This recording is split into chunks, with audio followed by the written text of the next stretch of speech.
18-19 మునుపటి వాటిని జ్ఞాపకము చేసుకొనకుడి, పూర్వకాలపు సంగతులను తలంచుకొనకుడి. ఇదిగో, నేనొక నూతన క్రియ చేయుచున్నాను, ఇప్పుడే అది మొలుచును, మీరు దానిని ఆలోచింపరా?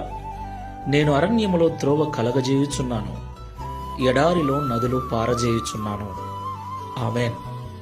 నా ప్రియమైన సహోదరి సహోదరులారా, ఈ మాటలు వింటున్న మీకందరికీ మన ప్రభువైన యేసుక్రీస్తు నామములో నూతన సంవత్సర శుభాకాంక్షలు తెలియజేయుచున్నాను. దేవునికి మహిమ కలుగును గాక.